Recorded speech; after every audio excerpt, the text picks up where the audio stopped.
right. So last time we have been talking about the market forces. Yeah, we have finished talking about the supply side. Sorry, about the demand side, and we started our discussion on the supply side, and we stopped looking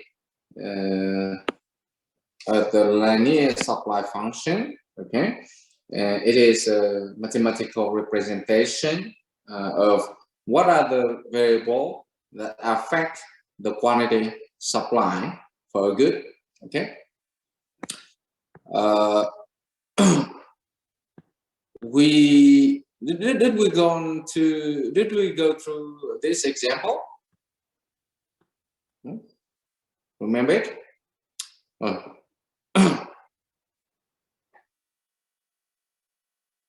Hello, are you listening? Yes. All right. Did we go through this example? Remember it? Not yet. Sorry, I don't remember exactly. We have this example or not?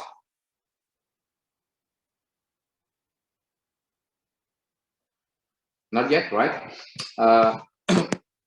Right. We let's do this example, right? Suppose we have this general linear supply function, and you can see that we can expect the sign and the magnitude of the coefficient. Yeah, we call it the beta coefficient.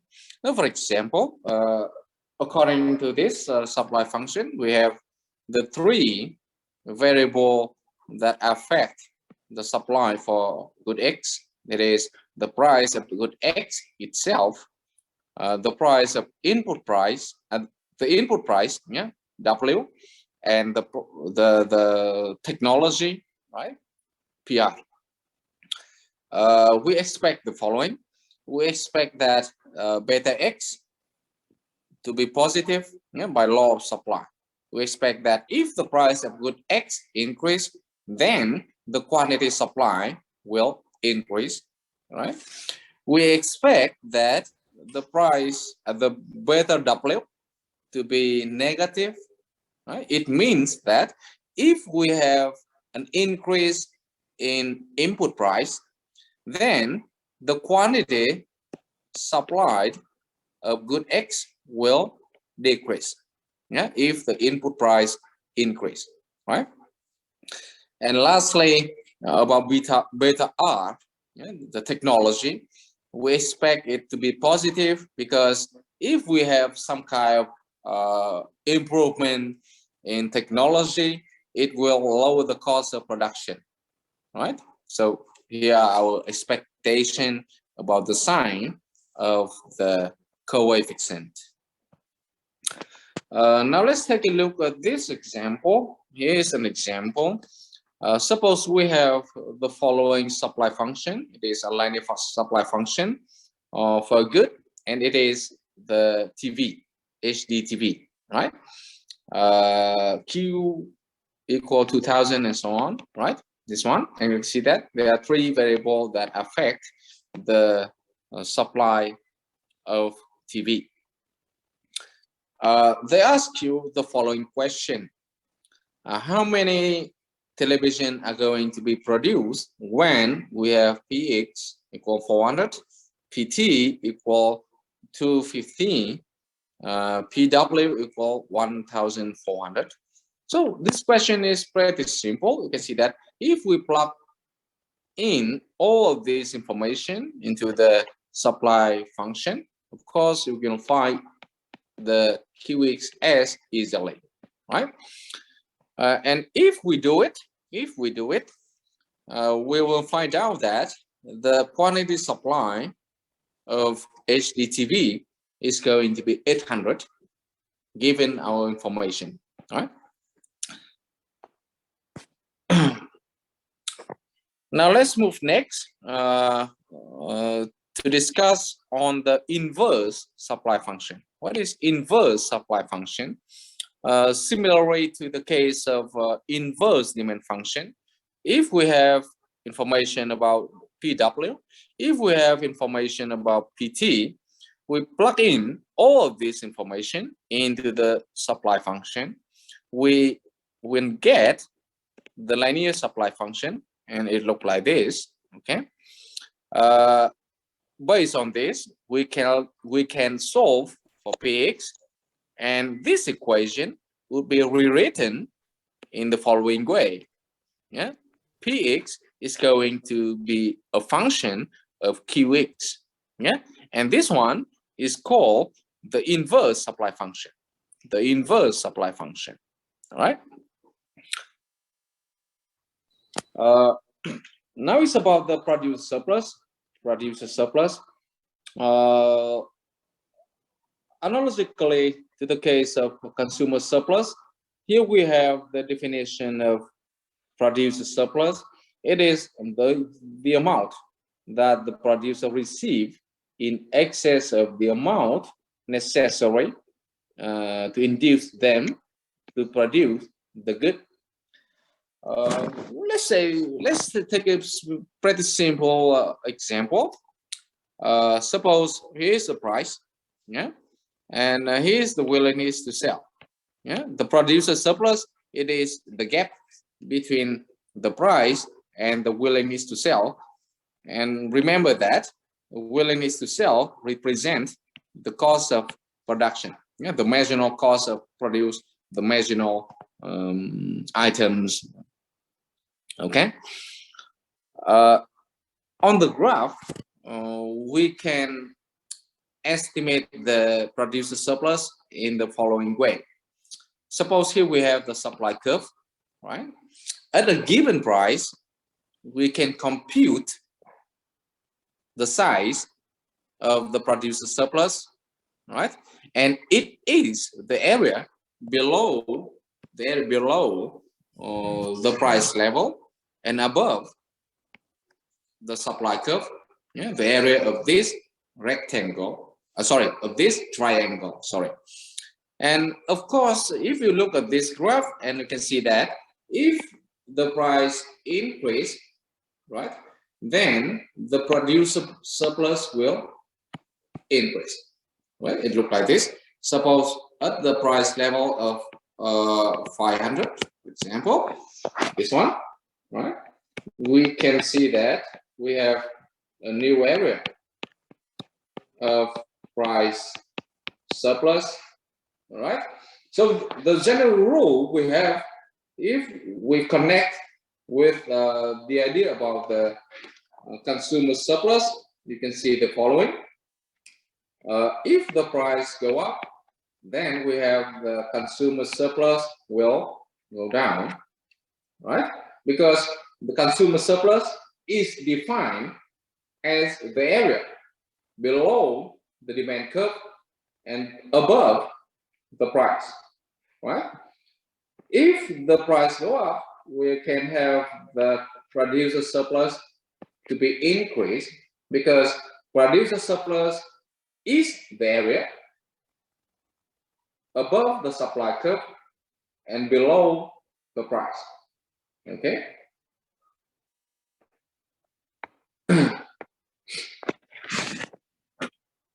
Right. Now let's move to talk about the equilibrium. We're going to discuss about the market equilibrium. And hope that you remember it in the course of microeconomics. We know that the equilibrium point is given at the intersection of the market demand curve and the market supply curve. Yeah. So we have the market demand curve is downward sloping. The market supply curve is upward sloping.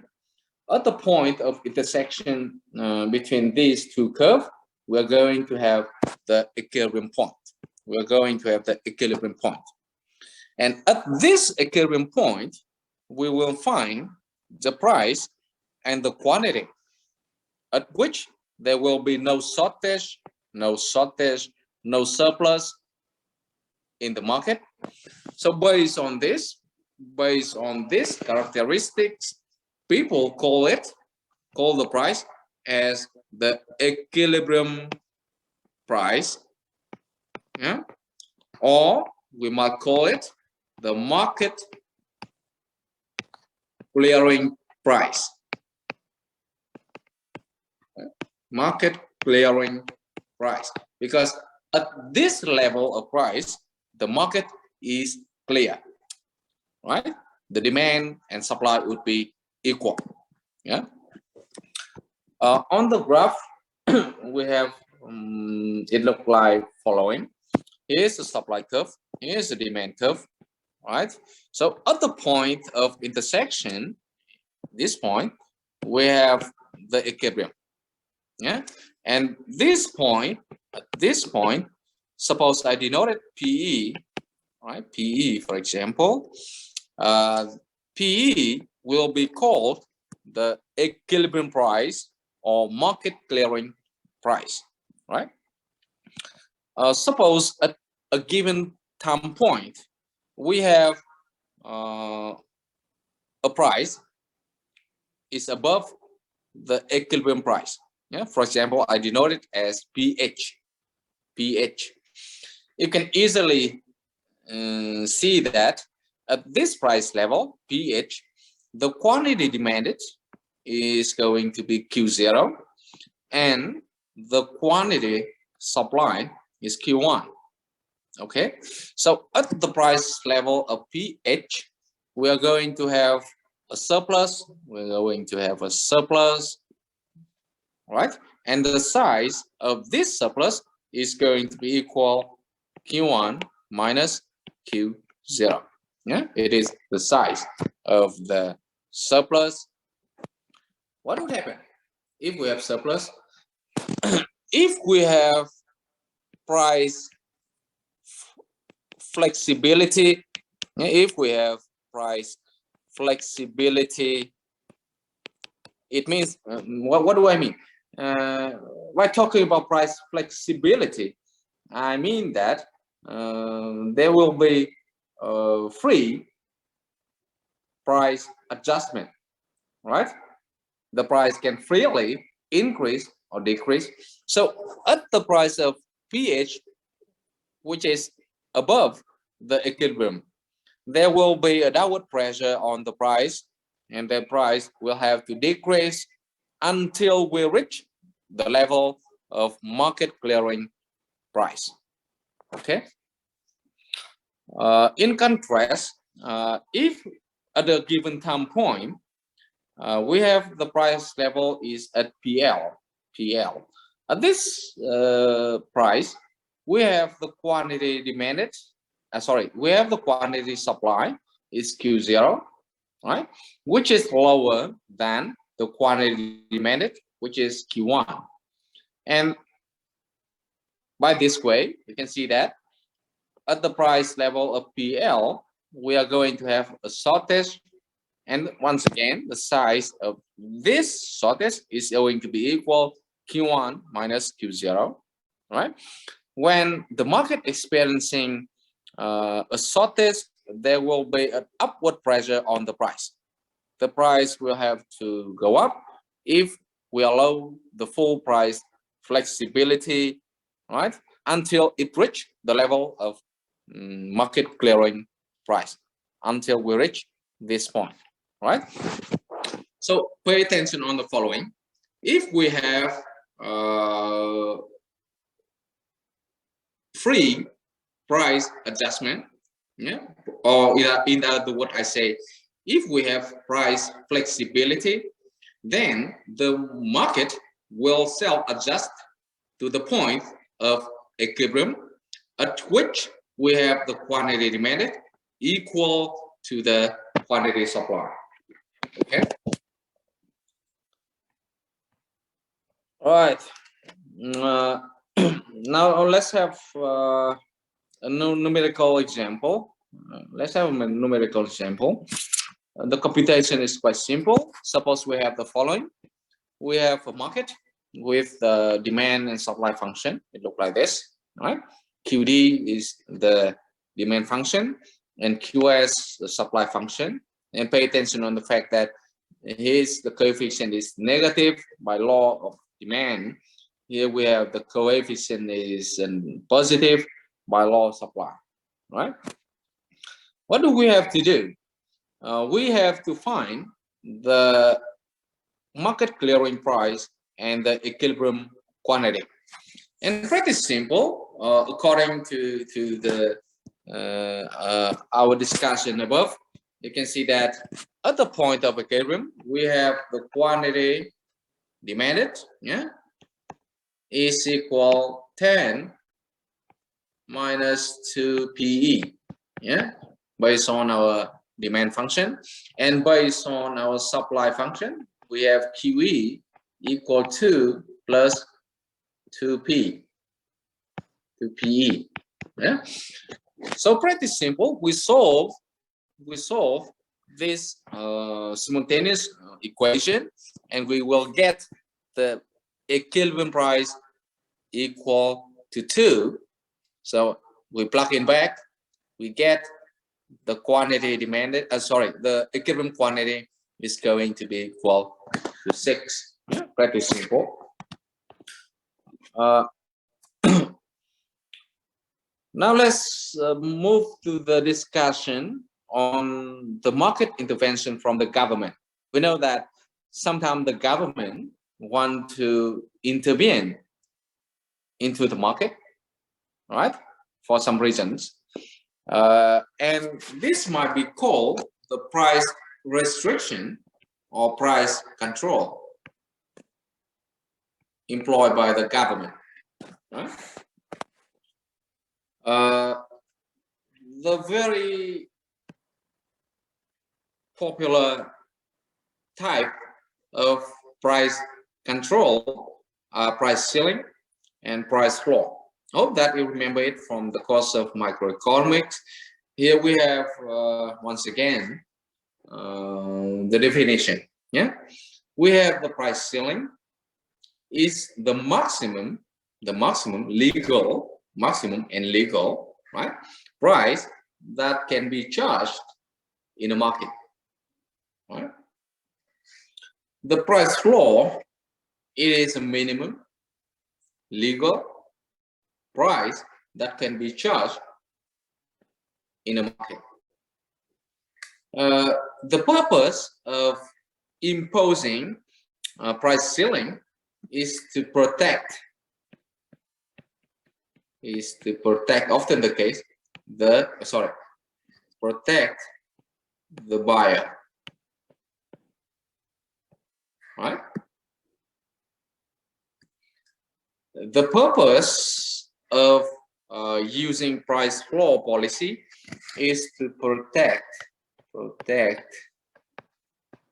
the seller. You understand?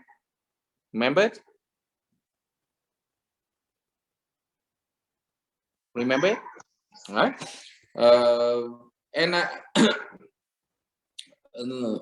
Some example, yeah. Price ceiling, you can see that the government of Vietnam, for example, they impose price ceiling on electricity, right? For what else?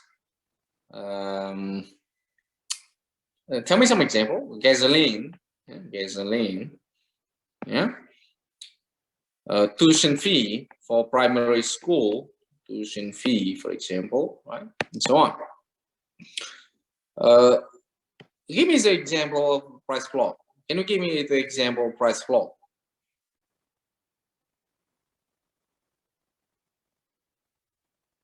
Anyone? Remember? Agricultural product. Once again, sorry, I did not hear you very clearly. Nông sản, yeah.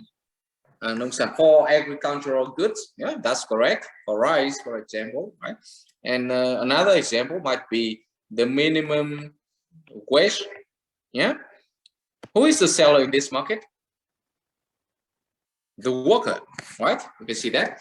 the price floor as the minimum wage to protect the workers, right? Here we are going to analyze the effect of price ceiling. So here's the market, supply and demand. At the point of intersection, we have the point of equilibrium, and here we have the equilibrium price, equilibrium quantity. All right.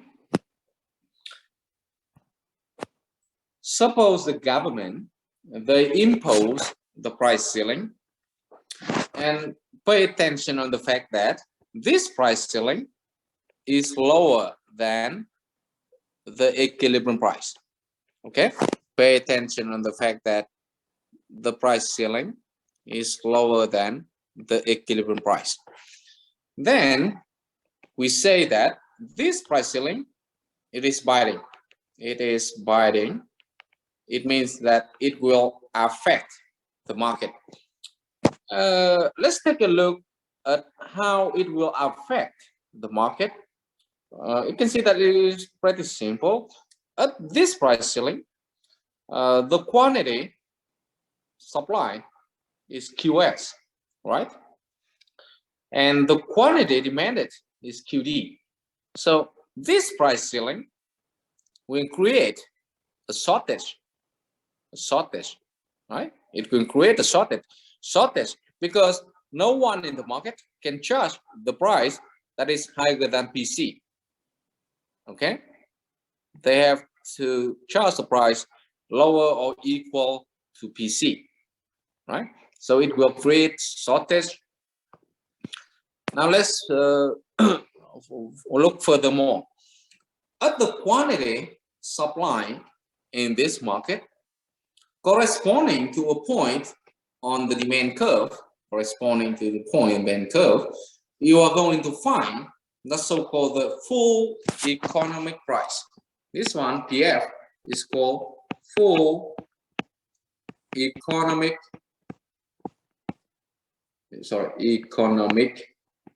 price. And this price tells us that given this quantity supply, yeah, we can observe that people are willing to pay a price which is much higher than the price ceiling set by the government. Yeah, and the gap, there will be a gap between PF and PC, and the economists call this gap as non-pecuniary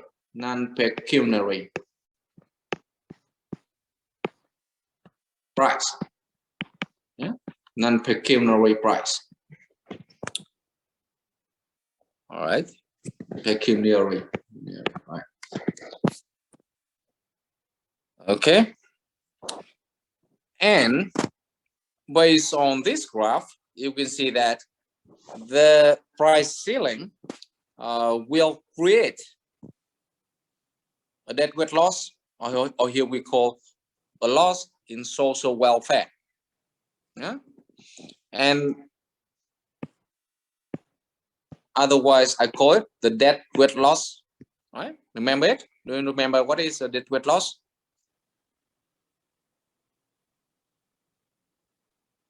Do you remember it? No?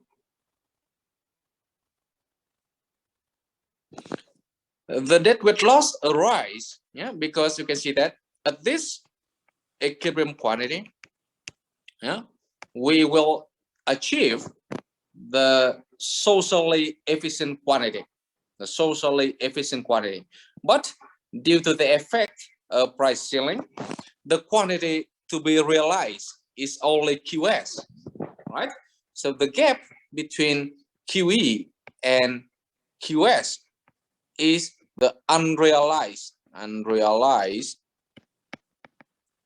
output.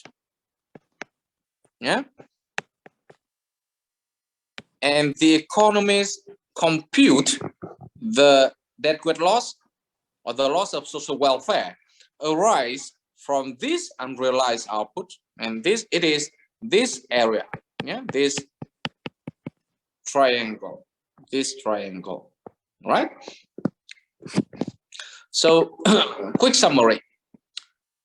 We know that if the price ceiling is set lower than the equilibrium price, then it will create a shortage, and due to the shortage, we are going to have the loss of social welfare. Yeah, this is a key point because the quantity realized is lower than the efficient social quantity. Okay. Now let's take once again the numerical example. We use the same information as before about demand and supply. This one. Here's the quantity. Here's the demand function. Here's supply function. Right. We know that at the equilibrium we have the price equal to the quantity equal to 6. Right? Equal to 6 from our previous example. Now, suppose the government they impose the $1.5 price ceiling, right? And we want to know what would be the effect of this price ceiling policy. Pretty simple. You can see that we are going to find the quantity demanded and the quantity supply at this price ceiling. Okay, you can see that we compute and we get the quantity demanded equal to 7, the quantity supply is equal to 5. Okay, so QD is greater than QS, so there will be a shortage, and the size of this shortage is going to be equal to 2. Right, now we are going to compute the full economic price. The full economic price. Let me took back and show you the full economic price. You can see that at this given quantity supply, right, corresponding to a point on the demand curve, it will find the full economic price, the price that people are willing to pay for the good. Okay, so it's pretty simple. You take the quantity supply under price ceiling, it is 5. You plug in the demand function. All right, plug in. So 5 equal to 10 minus 2 times the full economic price, and you will find that the full economic price is going to be 2.5. Yeah, and this consists of two parts. The first one, 1.5, is the dollar price of the good itself, yeah, the price ceiling, and $1 is the non-pecuniary price, okay. But in general, keep in mind that the number of 2.5 tell you that at the quantity of 5 units, yeah, people are willing to pay the price of 2.5. Okay. Now is the effect of price floor. Once again, here's a market. Once again, suppose the government set the price floor, and you can see that they set the price floor which is higher than the equilibrium price. Yeah, you can see that PF is greater than PE. Yeah. In this situation, we say that the price floor is binding. It will affect the market. How would it affect the market? Pretty simple. Here's the quantity demanded at the price floor. Here is the quantity supply at this price floor. Okay, so there will be a surplus. There will be a surplus. What should the government do in this situation? If the surplus exists due to the effect of price floor, the government have to spend money to purchase the excess supply. To purchase the excess supply. How much do they have to pay? Pretty simple. You can see that. They will have to pay the following: the size of the surplus, yeah, QS subtract QD, it is the size of the surplus, times the price floor set by the government. Okay, so it is the area of this rectangle, yeah, the area of this rectangle, right? It is the cost of purchasing excess supply by the government, okay? So here's the effect of price floor. Once again, we do the numerical example. Here, the same demand function, the same supply function, and the government assume that they impose the price floor of 3.5, right? And we know that the PE, market clearing price, is 2, so this price floor is greater than the market equilibrium, so it will create a surplus. How much is the surplus? We easily can compute. The quantity demanded at the price floor is going to be 3. The quantity supply at this price floor is going to be 9, right? So we have QS is greater than QD. Then the size of the surplus is going to be equal 9 minus 3. It is equal 6, right?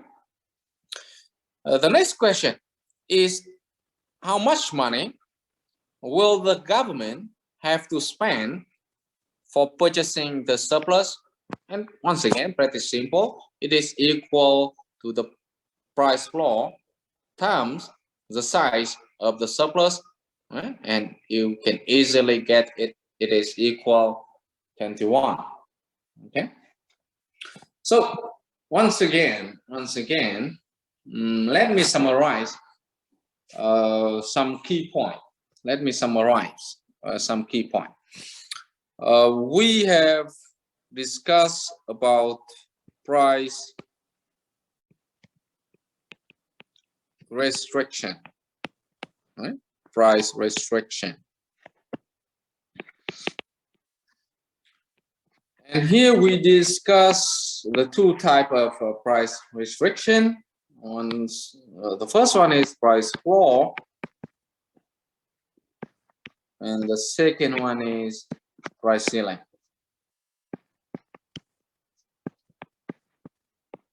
Right? Price floor and price ceiling.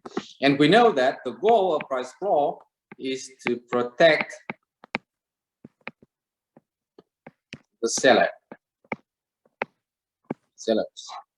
The purpose of price ceiling is to protect the buyers. Right? The price floor is binding when? Is binding when the price floor is greater than the equilibrium price. Right? The price ceiling is binding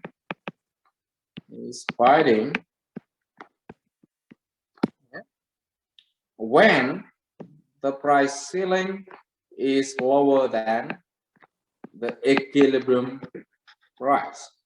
Okay, what would be the effect in the case of price floor, when the price floor is binding, it will create surplus.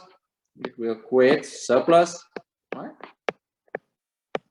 In the case of price ceiling, if it is binding, it will create shortage. Okay.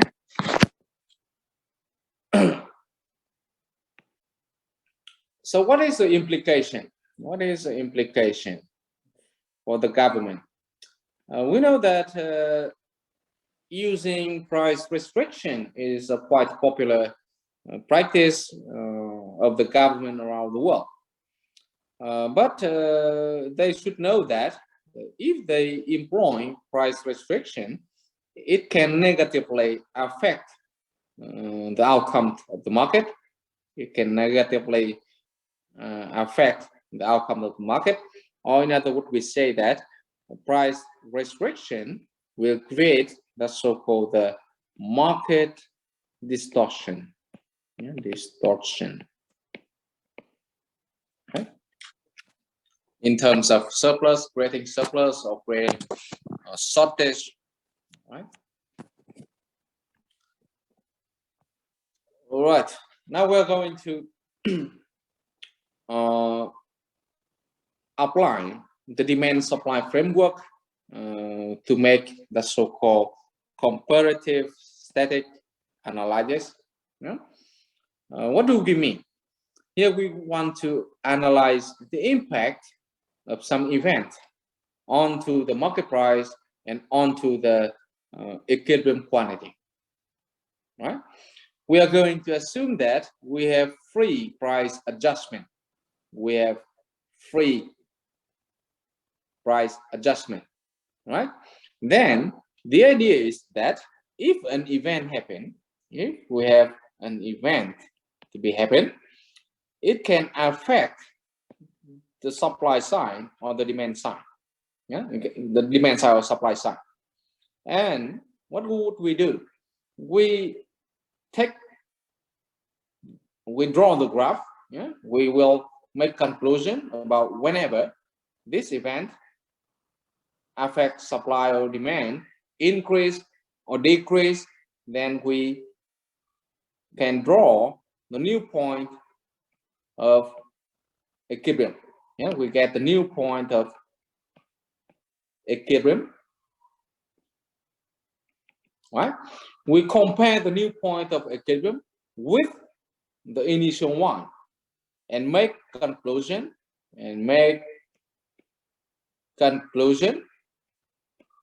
about the impact of this event, yeah, onto the equilibrium quantity and the equilibrium price. Okay, so let's take a look at some example. Let's take a look at this example. Here we have the following example.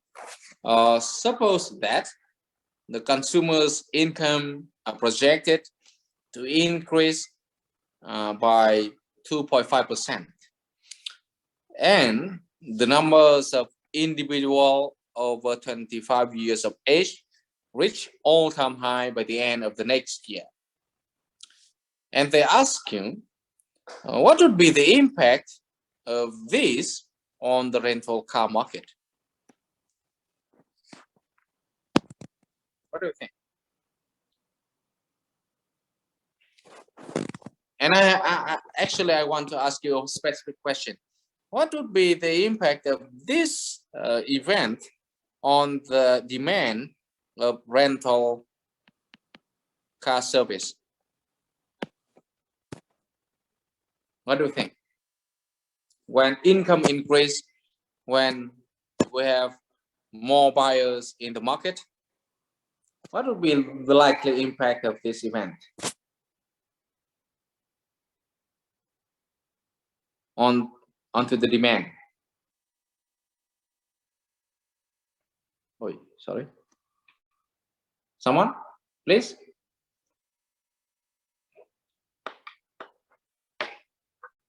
So let's make let me give you a hint. What do you think? We are talking about the rental car service. Would you please tell me the rental car service? It is a normal good. It is a normal good or inferior good.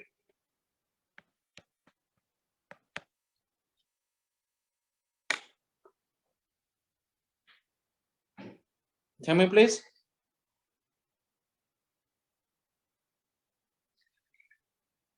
Anyone?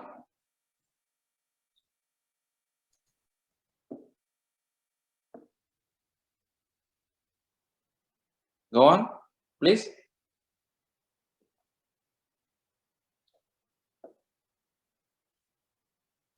Normal. Yeah, that's correct. It's normal good. Which it often the case it is normal good. So for normal good, what do we have? For normal good, when our income increase, yeah, the demand for this good will increase, right? So based on this, we can see that the income of people increase and the number of potential buyers will increase. So we can project, we can anticipate that the demand for rental car will increase. Okay, and on the graph we can have the following illustration for this situation. Here's the initial point. This one is the initial point of equilibrium. After the event, we are going to have a new demand curve. Yeah, it means that we have the demand curve shift to the right. For example, to this one, right? And it means that we have a new point of equilibrium. We have new point of equilibrium because we assume that we have free price flexibility. Yeah, price can freely adjust, yeah, to equate demand and supply. So at the new point of equilibrium, you can see that the price for rental car service will increase and the quantity will also increase. Yeah? Pretty simple. Okay. Now let's take a look at the next event. We have the following. Suppose the US Congress, they pass a bill that require all employer to provide health care for their workers, right? And they ask you, what would be the impact on the retail markets? And pay attention that we are talking about the supply side, okay?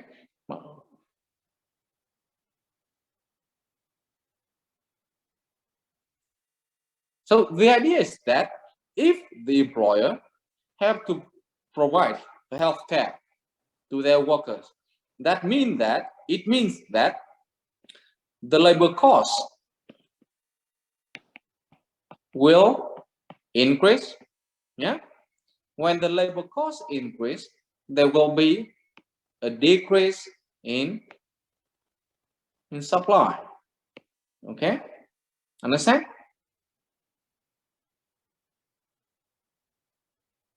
Right? Are you okay? Right? Yes. So on the graph, we can illustrate this situation in the following way. The supply will shift to the left. Yeah, will shift to the left, and this one is the new point of equilibrium, right? And compare this new one with the initial one, we make conclusion that this event will have an impact of increasing the price and decreasing the equilibrium quantity. Okay, so pretty simple. Now the last one.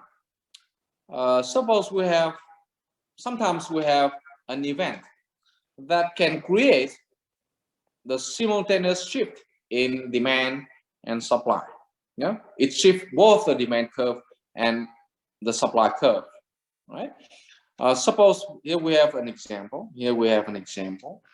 An earthquake in Kobe, Japan, and this earthquake decreased the supply of rice that used to make sake, wine, the Japanese wine. Okay. The second impact of this event, it creates stress for people. People is under stress. Yeah.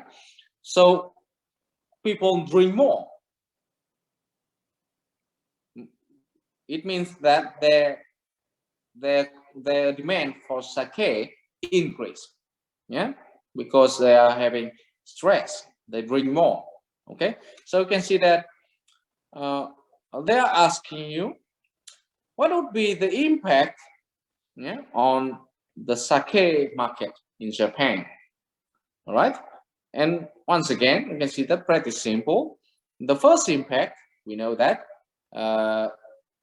it decreases the supply of rice, so the price of rice will increase, right? And rice is the input for production of wine. So the supply of wine, right, will decrease. We have a decrease in the supply of sake wine, right?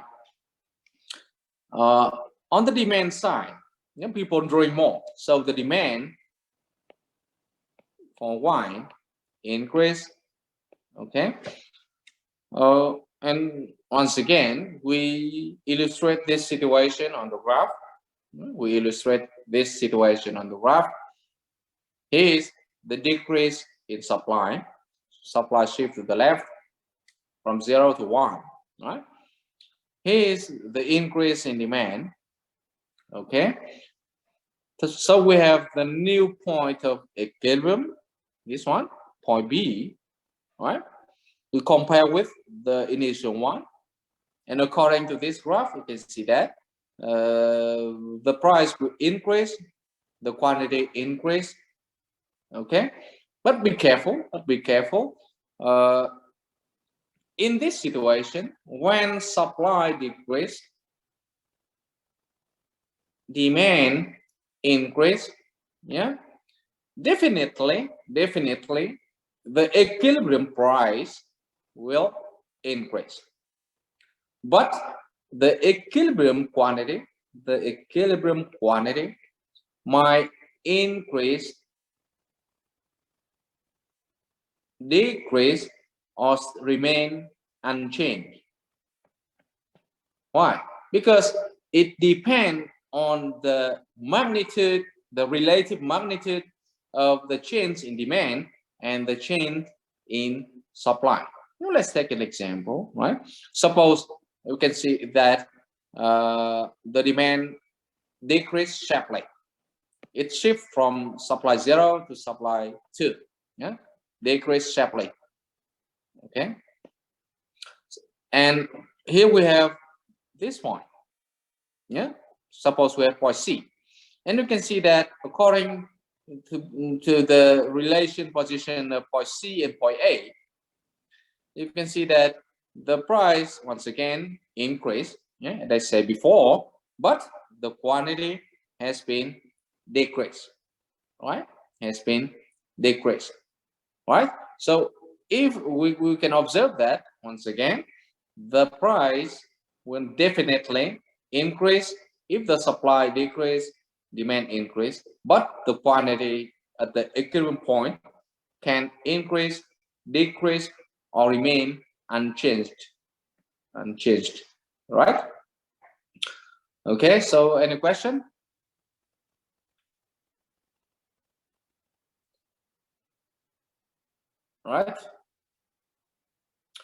Right, so let's have a break, then we'll be back with the problem set number 2. Okay, let's have a break before going back with the problem set number 2. Okay.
Okay, now let's go back.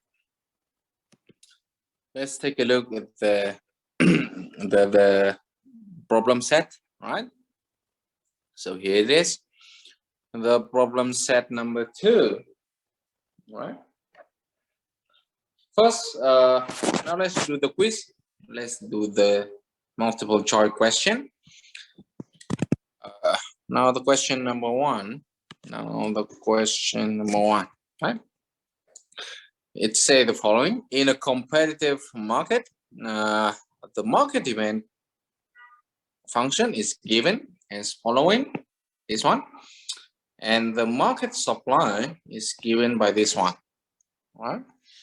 And they ask you the price ceiling of $3 will result in which of the following. All right, so take a look. Someone please, do you have the answer for this question? Pretty simple. You just have to plug in the information of price ceiling into the demand equation and into the supply equation, and you will find the shortage or the surplus. A. Yeah, that's correct. A, right? So, for example, if we plug in the demand function, we will get that the quantity demanded at the price ceiling would be equal 60 minus 6 times 3, and it is equal 42, right?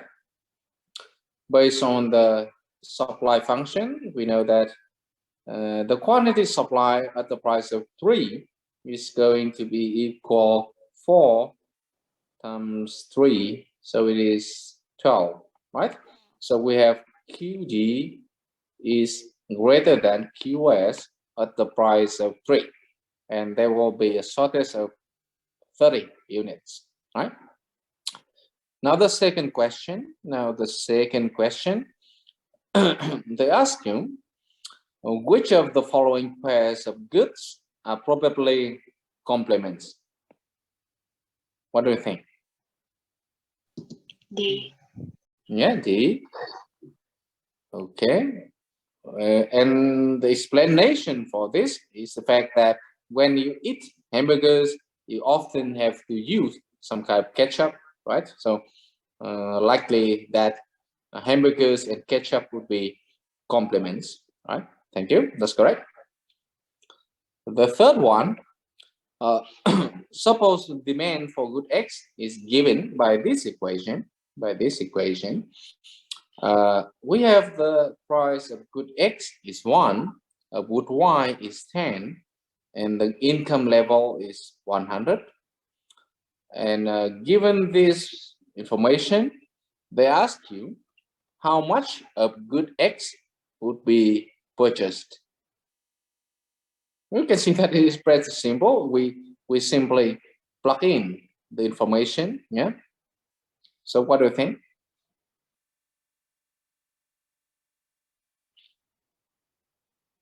Yeah, let's do it. 10 minus 2 times 1 plus 10, right? Plus 100. Okay. So it is going to be equal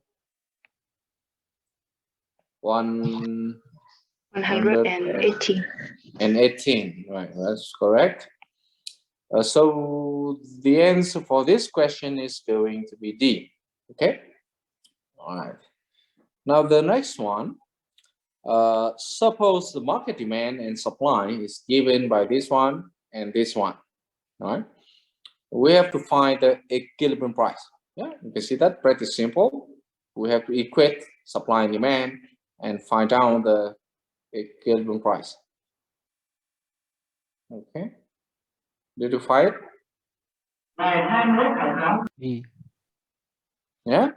B. B. So the equilibrium price is going to be 19. Right. That's good. Now the question number 5. Suppose that supply increase, demand decrease. What effect will this have on the price and quantity? Of course, price and quantity here we mean at the equilibrium point. Yeah, at equilibrium point. We have supply increase, we have demand decrease. Right? Oh, sorry, demand decrease. Okay. So what do you think? The effect of an increase in supply is that the price will decrease, the quantity will increase. Yeah. The sole effect of a decrease in demand is that price decrease, quantity decrease. Yeah.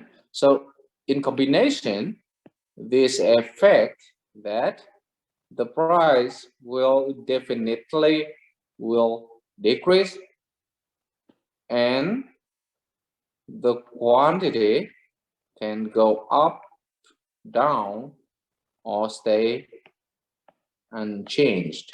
Yeah, so we cannot make conclusion about the quantity. See? Okay, so what would be the correct answer for this question? A, B, C, or D?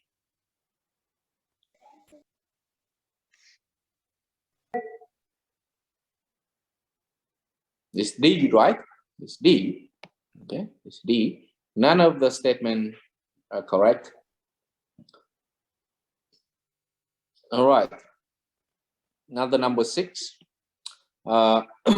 Which of the following are least likely to be substituted?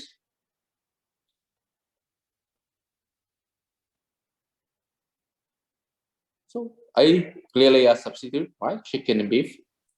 B. Yeah, that's correct. B, because we often use automobile and gasoline as an example for complements. Yeah, they are least likely to be substituted. All right, that's good. Now the number 7. The good X is a normal good. It's a normal good. Pay attention on this, right? And its demand function is given by this equation. Based on this, what do we know?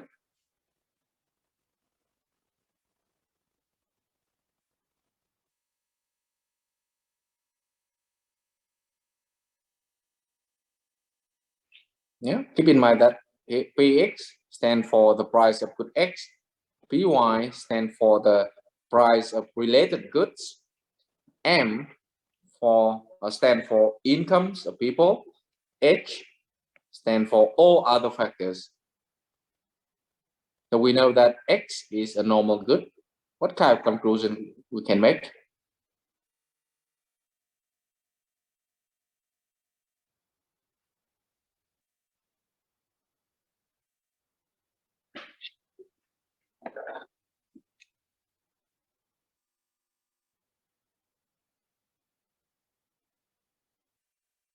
Do you have the answer for this question? What? Once again? D, that's correct. We have alpha M is positive, right? Because X is normal good. Because when our income increase, the demand for X will increase, right? Okay, that's good. Now the question 8, number 8, we have, if the price of an input rises, producer are willing to produce, which of the following? A, more output at each given price. B, less output at each given price. C, the same output at each given price. And D, none of statement is correct.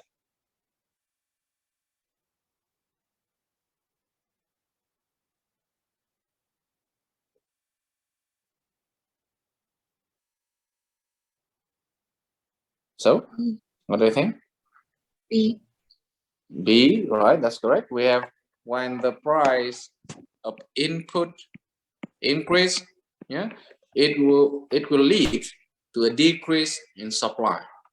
So on the graph, we have the following. We have the supply curve shift to the left, right? Shift to the left, and a shift to the left of the supply curve tell us that at a given price level, for example, P1, okay, we observe that the quantity supply has been decreased. Okay, we observe that the quantity supply has been decreased, and it means that the producer will produce or are willing produce less output at each given price. Right. Now the question number nine. Number nine. When quantity demanded exceeds quantity supply, what do we have in the market? When QD is greater than QX, yeah? What will be the situation in the market? Yeah, the situation is the price is below, is lower than the market clearing or the equilibrium price. Yeah, that's correct.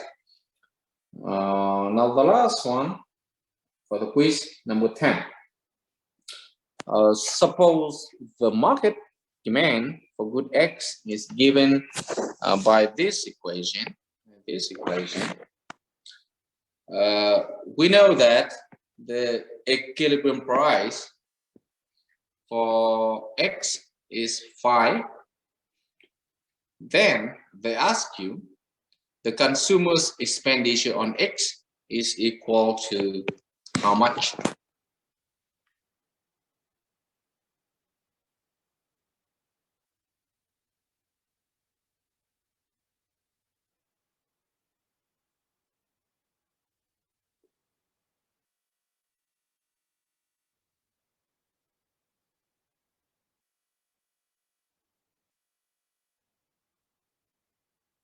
So what do you think? Think about it, right?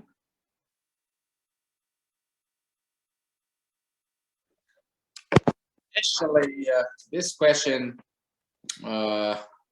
requires you to have to distinguish between the three concepts: the consumer value,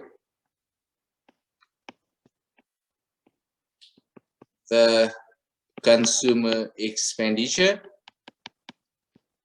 and the consumer surplus.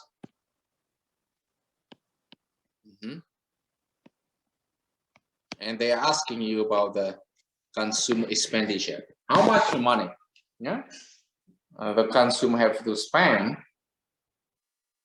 for the good at the equilibrium, at the market equilibrium.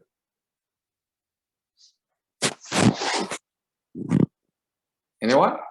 Do you have any idea on how to answer this question? All right. Now let me further give you a hint. Let me further give you a hint. Here is my graph. Here is my graph. Okay. And suppose here is the demand curve, right? Here is the point of equilibrium price, which is equal to 5. Right?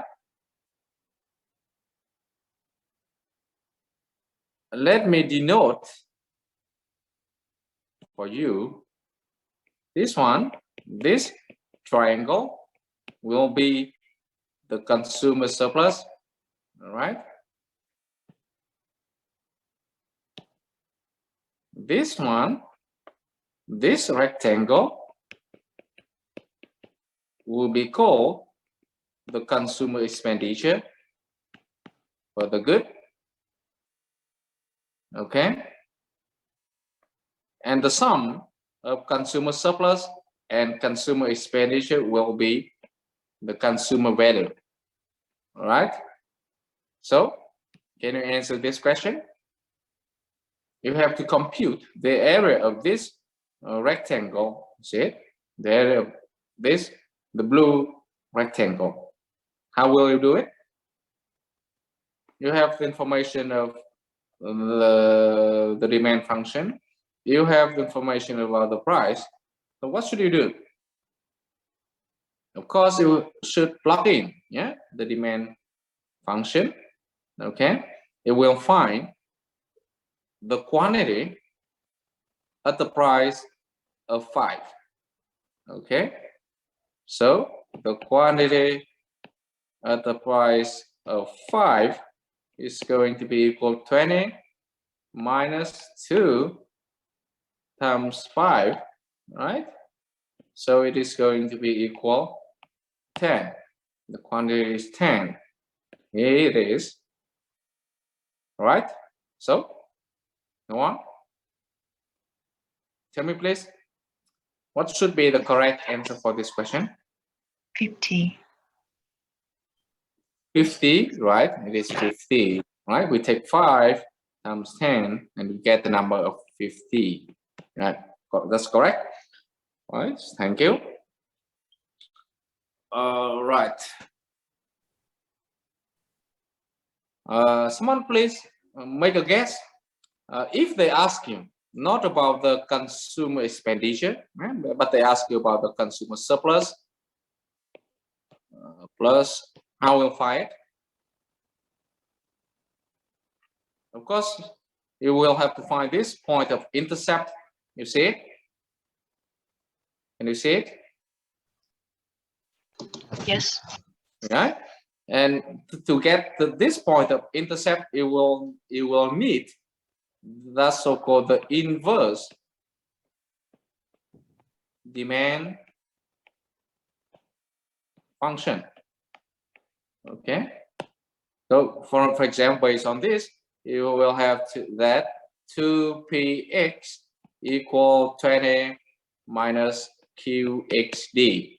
All right. Let me write down here. You have 2px,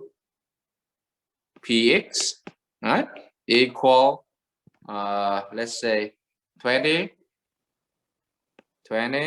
minus qxd, right? And from this you will have px equal to 10 minus 1 divided by 2 qhd, right? So you can see that the intercept is 10. Intercept is 10, right? This one is 10, right? So what would be the consumer surplus? How it is computed?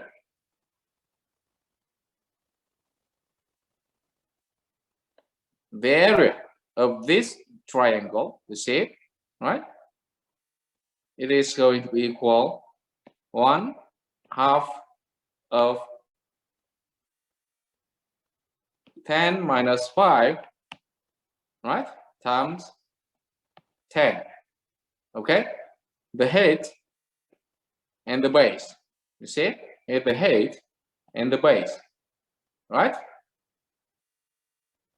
Do you understand? Yes. Yeah. So it is going to be equal 25, right? It is going to be equal to 25. Okay, so that's it for the quiz. Now let's take a look at the textbook problems. We have the number 1 for 8, 12, 17. Right? 1 for 8, 12, 17. Right. So here is the textbook for the chapter number 2. I have opened it. Now the number 1, question number 1. The X corporation produced a good and called X, and it is a normal good. Its competitor, the Y corporation, produce a substitute that make under the name Y. And they assume that wood Y is an inferior good, right? And we have to answer the 4 questions, A, B, C, and D.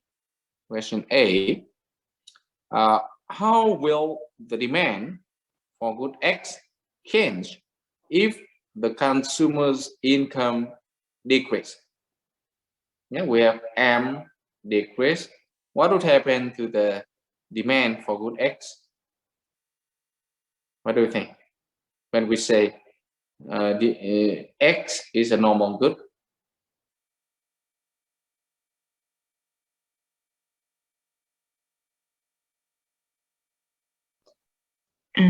It decrease. Yeah, it will decrease. Yeah, that's correct. In the question B, how will the demand for wood Y change if consumer incomes increase? Here we have M increase, and what would happen to the demand for Y given the information that Y is inferior good? Yeah, something like instant noodle, rice.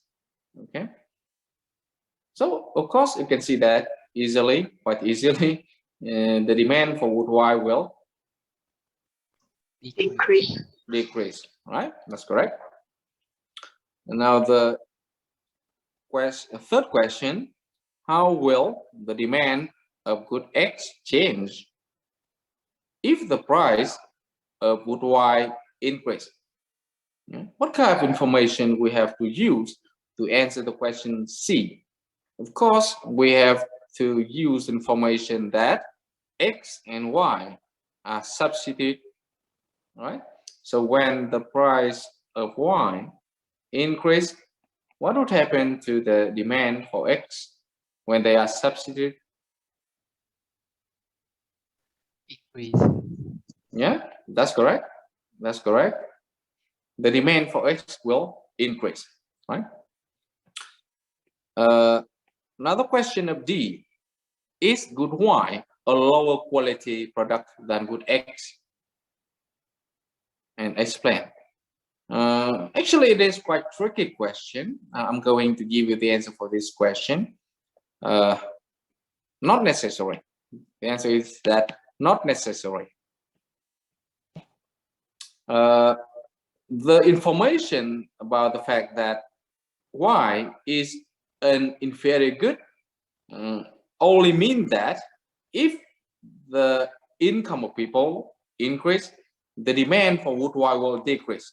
It does not tell us anything about the quality of the wood Y. Okay, it does not tell us anything about the quality of wood Y. Okay, so for example, we know that rice is an inferior good, but you can see that there are a lot of examples of high quality rice. Yeah, for example, you might heard on the news about something like ST25 or ST24 and so on. Okay. Now let's have the question, the problem number 4. Yeah, the problem number 4. The demand for good X is given by the following equation, by this equation. Okay. If you look at this equation, you can see that there are 4 variables that affect the demand for good X: the price of good X, the price of good Y, and the price of good Z, and M, the level of income of people. Okay, and they ask you the following. Further, they are given information. They say that research show that the prices of related goods are given as following: PY equals 6,005, PZ equal 100. The average income of people equal to $70,000. question A, we have to indicate whether would Y and Z are substitute or complement for X based on the equation. Yeah, you can see that it is pretty simple. If you look at this equation, you can see the following. If the price for wood Y increase, then the quantity demanded for wood X will decrease. So someone please tell me if X and Y are substitute or complement.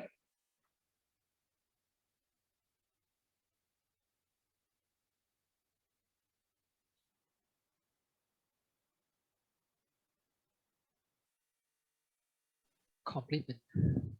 Yeah, that's correct. They're complement. Right? They're complement. Okay.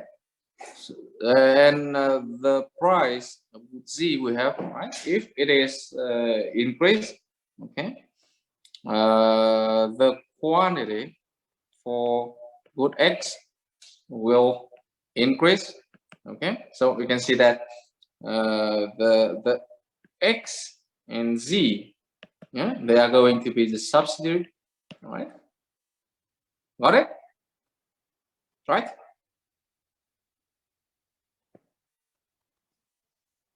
Now the next one, the second question. They ask you X is an inferior or normal good. So pretty simple. Once again, we look at the coefficient before the M, yeah, before income, and you can see that we have here, suppose I denote it as alpha M, and it is positive. So what kind of conclusion do we have? Normal good. We have it as a normal good, right? Normal good. So basically you can see that what is the implication do we have if we look at all of this? You can see that if you do econometrics, right? You collect information about the price of your good, the quantity sold, the price of competitors, the level income of people. You can easily have the so-called an estimated, yeah, you can have an estimated demand function, right? And with this estimated demand function, it will give you some insight, yeah, some insight about what are the key factors that can affect the demand for your good, right? And it will help you to make some kind of managerial decision. All right. Okay. The third question: how many units of wood X would be purchased when the price equal to 5,230? So it is pretty simple. I'm not going to compute it, but you can see that we do the following. We plug in all of this information. This one, the information about the price of Y and Z, the information about the income of people, yeah, and further we use the information about the price of good X. All of this we plug in to the demand function, and of course we can easily compute the quantity demanded for good X when the price equal to 5,230. Yeah, it's pretty simple. And the fourth question, they ask you to determine the demand function. What do they mean? They mean that you plug in this information and you will derive the equation of how quantity demanded for good X is dependent on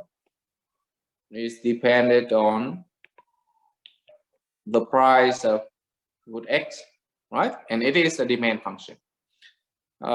Based on this demand function, you can further derive the so-called the inverse demand function, yeah, the inverse demand function, and using this inverse demand function, you can make the graph. You can graph the demand curve for good X. Okay, so keep in mind that it is quite handy, but it is pretty simple. I'm not going to do the question number 8. I'm going to leave it as your homework. All right, let's move to the next one. The next one is number 12. Actually, I want you to apply, right? The question number 12 asks you about the following. They say that you are a manager of a firm, right, that produce and markets a generic type of soft drink.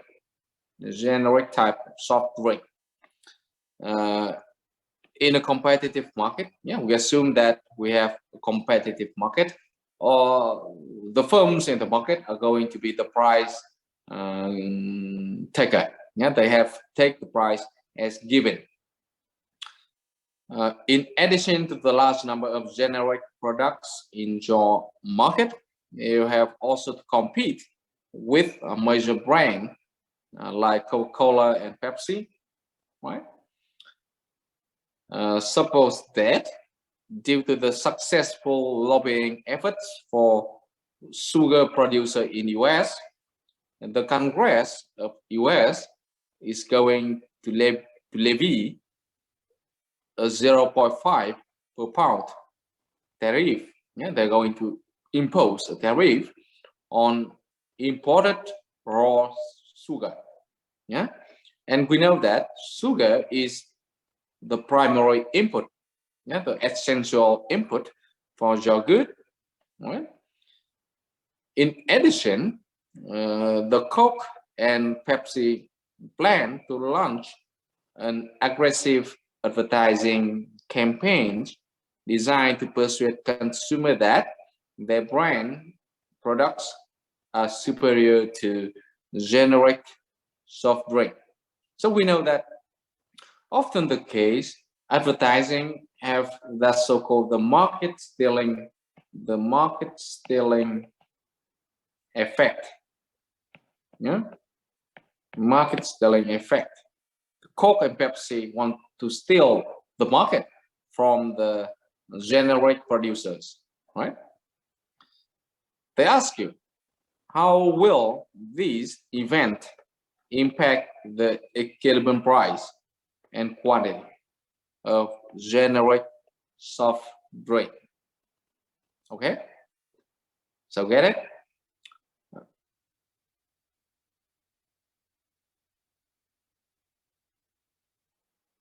What do you think? Actually, you can see that in the question number 12, there are two events. Yeah, two events. What are they? The first event is that the tariff on sugar, imported sugar, is going to be imposed, yeah, of 0.5. The second event is the advertising campaign from the big player in the market like Coke and Pepsi. Yeah, and they ask you about what is the likely effect of these two events on to the equilibrium price and equilibrium quantity of generic soft drink market, of the generic soft drink market. So anything? What do you think? Price increase and quantity decrease. Price increase, quantity decrease. Do you have any explanation? Because the cost to produce is higher, then the customer they don't want to buy more, so quantity decrease. Yeah. What about it is the effect of the first event, right? When they impose the tariff, right? Then the price of sugar in US will increase, right? Then the supply of soft drink will decrease. Okay, that's correct. But what about the impact of the second event? What do you think? When the big player, yeah, like Coke and Pepsi, they advertise more, how it would impact the market for generic soft drink? We know that the first event, yeah, it decreased the supply. That's correct. That's good. But what about the impact of the second event?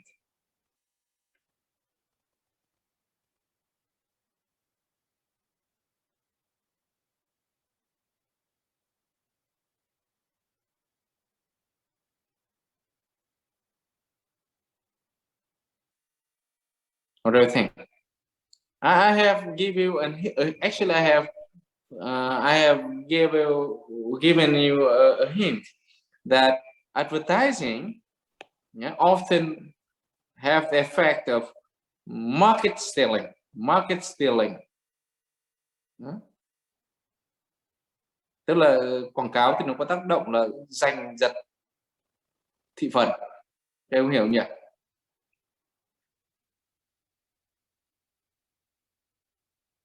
Ok.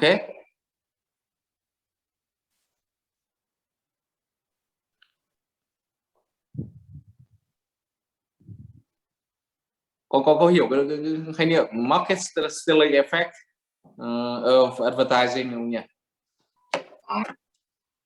Tức là quảng cáo, một doanh nghiệp quảng cáo thì họ sẽ giành khách hàng của hãng khác, nên logic của nó là như vậy. Vậy thì khi mà Coca-Cola và Pepsi họ quảng cáo thì nó ảnh hưởng như thế nào tới những cái hãng nhỏ lẻ khác trên thị trường? Ảnh hưởng tới cái gì? Ảnh hưởng tới cầu hay là ảnh hưởng tới cung? Đây là cái ý mà bản chất mà người ta muốn hỏi em ạ.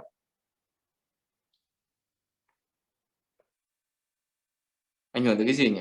What is the effect of advertising campaigns by Coke and Pepsi?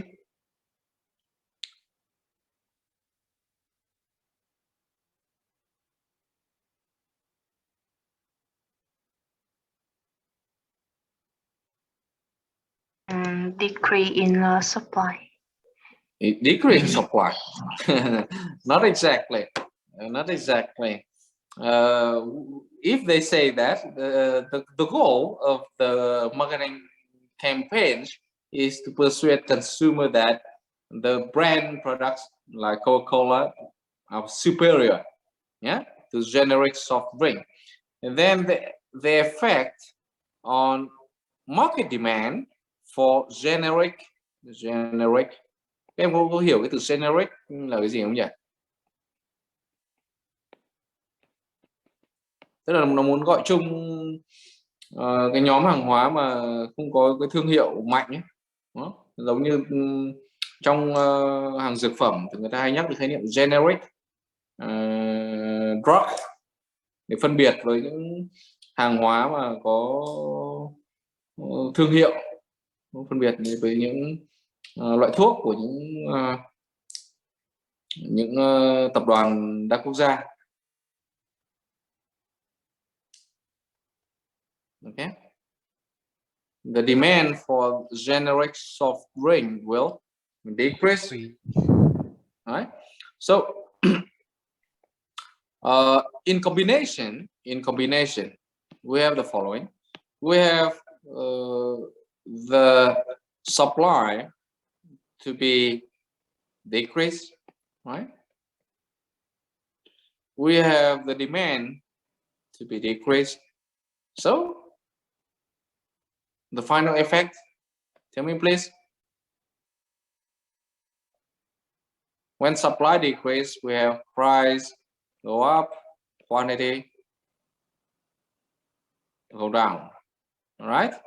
When demand decrease, we have the price go down, the quantity go down. Understand? Do you understand? Yeah. We have both of the curve shift to the left, right? So what kind of conclusion we can make?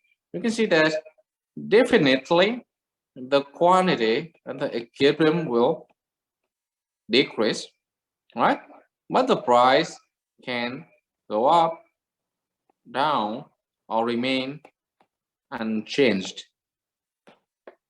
Do you understand?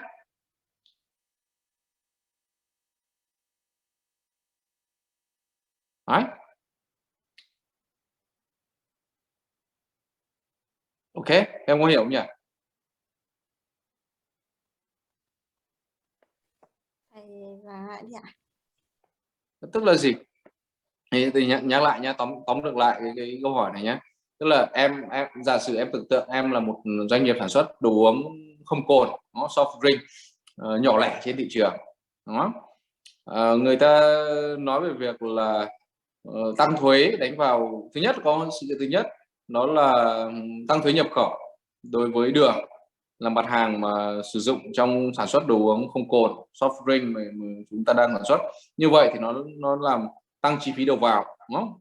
Increase in input price, đúng không? Và dẫn đến là giảm cung. Cái điểm này các em hiểu chưa nhỉ? Decrease in supply, đúng không? Điều này hiểu rồi gì? Cái sự kiện thứ hai trong bài này đó là những cái tay chơi lớn trên thị trường như là Coca-Cola, Pepsi, đó, thì họ chi tiền cho quảng cáo với cái mục tiêu là thuyết phục người tiêu dùng rằng là những sản phẩm có thương hiệu của họ nó tốt hơn những sản phẩm mà có thương hiệu kém như là generic soft drink, đúng không?